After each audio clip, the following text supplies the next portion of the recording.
Hello అండి. Welcome to మన కోసచ్చులు. ఫస్ట్ ఆఫ్ ఆల్ అందరికీ విష్ యూ హ్యాపీ మహాశివరాత్రి.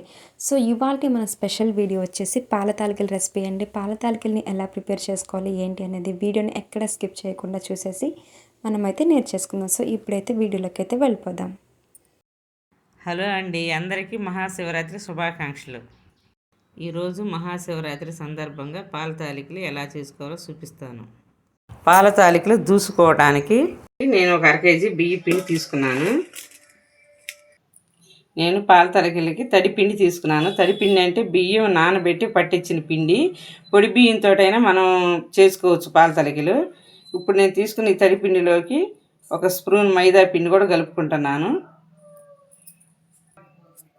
ఈ పిండిలో మైదా లేకుండా అయినా చేసుకోవచ్చండి పాల తాలికలు. మైదా వేయటం వల్ల ఏంటంటే తాలికలు అనేది సాఫ్ట్గా ఇరగకుండా బాగుంటాయి. అందువల్ల నేను 1 స్పూన్ అనేది మైదా వాడతాను ఎప్పుడైనా. 1/2 కేజీ పిండిలోనికి నేను కేజీ బెల్లం తీసుకున్నాను. ఈ బెల్లాన్ని ఇలా చిన్న చిన్న ముక్కలుగా కట్ చేసుకోవాలి. ఇప్పుడు ఈ బెల్లాన్ని ఒక గిన్నెలో వేసి 1/2 లీటర్ వాటర్ పోసుకొని బెల్లాన్ని పూర్తిగా కరగనివ్వాలి. బెల్లం అనేది ఇలా కరగనివ్వాలి మనం పాకంలాగా. ఎందుకంటే ఇలా కరగనిచ్చేది మనం బెల్లంలో పీసు కానీ రాళ్ళు కానీ వస్తాయి. మనం చల్లారిన తర్వాత పక్కన పెట్టుకున్నప్పుడు చల్లారిన తర్వాత పిండిలో పోసుకునేటప్పుడు వడకట్టుకోవచ్చు. పక్కన పెట్టుకుంటే పిండి కలిపేలాగా పాకం చల్లారిద్ది.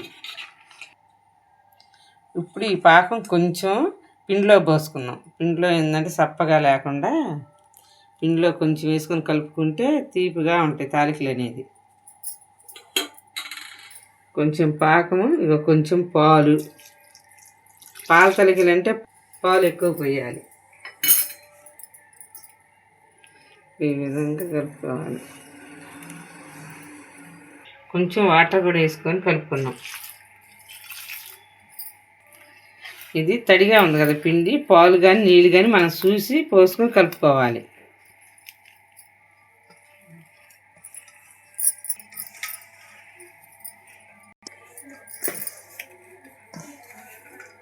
పిండి బాగా ఇట్లా అంతా కలిసే విధంగా కలుపుకోవాలి. నీళ్ళు కానీ పాలు కానీ చూసుకుంటా పోసుకోవాలి, లేకపోతే పిండి లూజ్ అయ్యిద్ది.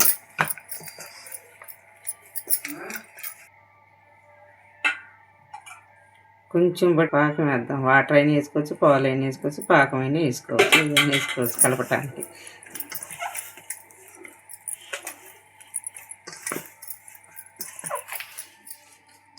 పిండి అనేది ఈ విధంగా కలుపుకోవాలి సాఫ్ట్గా. బాగా వచ్చింది పిండి అనేది, బాగా కుదిరింది కూడా బాగుంది. ఈ విధంగా ఉండాలి పిండి అనేది కలుపుకుంటే. ఈ పిండిలో కొంచెం ఉప్పు కొంచెం పక్కకు తీద్దాం. ఈ పిండి ఎందుకంటే పక్కకి మనం పాల తాలికలు రెడీ అయిన తర్వాత చిక్కదనం కోసం మనం కలుపుకొని కొంచెం వాటర్ వేసి కలుపుకొని పిండిని బాగా కలిపి ఆ పాల తాలికల్లో పోసుకుంటాం. పోసేటప్పుడు చూపిస్తా. ఈ పిండి కొంచెం పక్కన పెడదాం. ఇప్పుడు దీనికి మూత పెట్టి 10 నిమిషాలు పక్కన పెట్టుకుంటే ఈ పిండి కూడా నానిద్ది. ఈలోగా మనం పాల తాలికలకి స్టవ్ మీద నీళ్లు పెట్టుకున్నాం. ఇవి చెంబుతోటి తీసుకున్నాను. 1 లీటర్న్నర వాటర్ దాకా పోస్తున్నా. 1 లీటర్న్నర వాటర్, కొంచెం పాలు పోస్తున్నాను. 1/4 లీటర్ పాలు కూడా పోసాను. 2 కలిపి స్టవ్ మీద పెట్టుకున్నాం.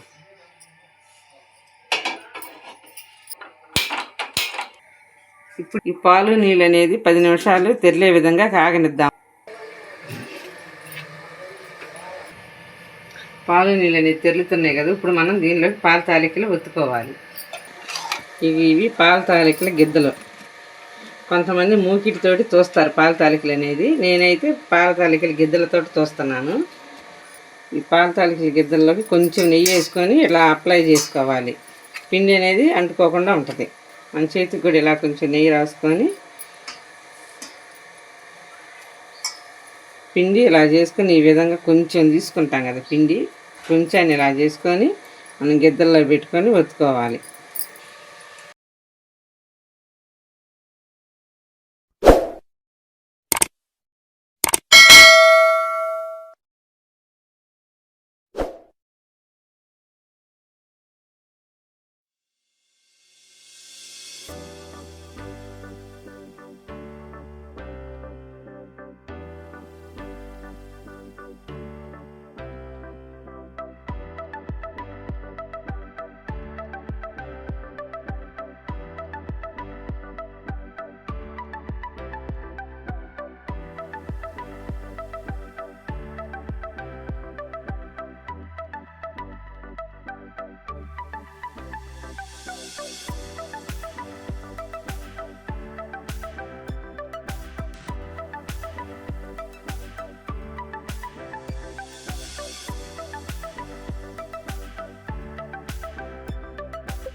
ఇంకా ఎంత పొడవు కావాలంటే అంత పొడవు మనం కట్ చేసుకోవచ్చు.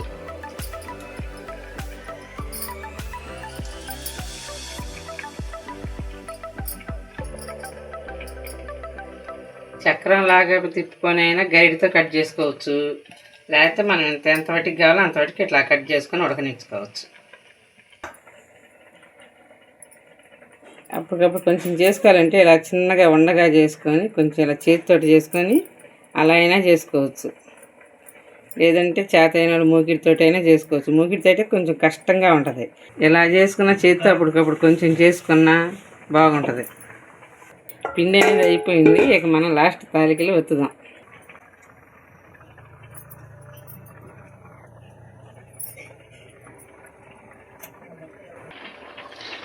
పాల తాలికలన్నీ వచ్చిన తర్వాత మనం గరిటతో కాకుండా ముందుగానే గరిటె పెట్టి నొక్కితే ఊడిపోద్ది. అంత పిండి అనేది విడివిడిగా వచ్చిద్ది. ఇట్లా క్లాత్ పట్టుకొని ఇలా కొంచెం కదిపితే కదలకుండా ఉడికిద్ది. కాసేపు ఉన్న తర్వాత ఉడికిన తర్వాత మనం గరిటె పెట్టి తిప్పుకోవచ్చు.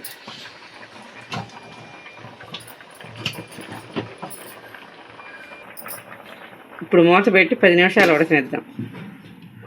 ఈలోగా మనం కొంచెం పిండి ఇందా పక్కన పెట్టాం కదా, ఆ పిండిని చిక్కదనం కోసం కలుపుదాం కొంచెం వాటర్ వేసి.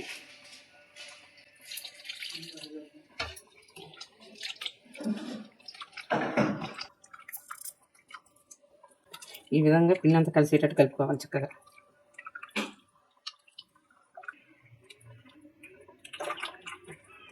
ఇలా కలుపుకోవాలి. ఈలోగా తాలికలు ఎలా ఉన్నాయో చూద్దాం మనం. ఈ తాలికలు అన్నీ కలిసే విధంగా కొంచెం తిప్పుకున్నాం.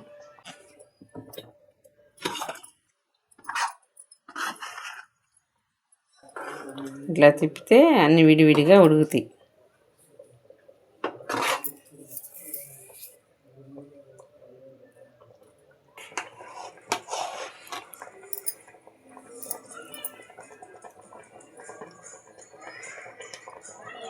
తాలికలు అనేది ఉడికినాయి. ఇలా కట్ అవుతాయి ఉడికితే. ఇప్పుడు తాలికలు అనేది ఉడికినాయి. ఇప్పుడు దీనిలోకి ఇందాక మనం కరిగించుకున్న బెల్లం పాకం పోసుకున్నాం. ఇలా కరగబెట్టి వడపోసుకుంటే ఇలా ఏదైనా వేస్ట్ పీసు కానీ ఏదైనా ఉంటే పోయిద్ది. అందుకని కరగబెట్టుకుంటాం బెల్లం పాకం. పాకం అనేది తిప్పుదాం ఇప్పుడు విధంగా.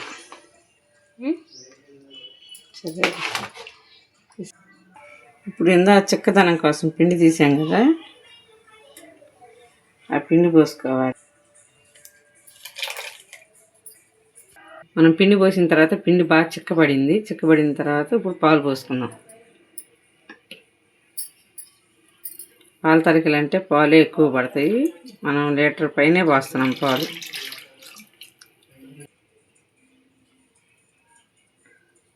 తాలికలు అనేది బాగా వచ్చినాయి. పాల తాలికలు అనేది చూడండి, తాలికలు ఎలా ఉన్నాయో చాలా బాగా వచ్చినాయి. తాలికలో పాలు కలిసే విధంగా కలుపుకొని స్టవ్ ఆపుకొని పక్కన పెట్టుకుందాం.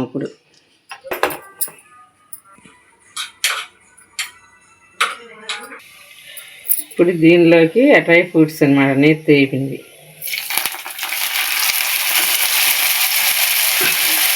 కొంచెం యాలకుల పొడి,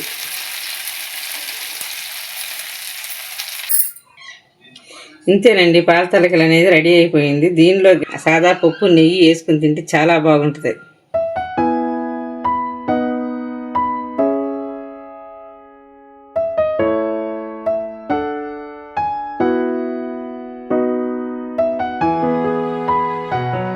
ఓకే అండి, పాల తాలికల్ని ఎలా ప్రిపేర్ చేసుకోవాలో చూసాం కదా. సో తప్పకుండా మీరు కూడా ట్రై చేసేయండి. అంతకంటే ముందుగా ఈ వీడియోని లైక్ చేయండి, షేర్ చేయండి.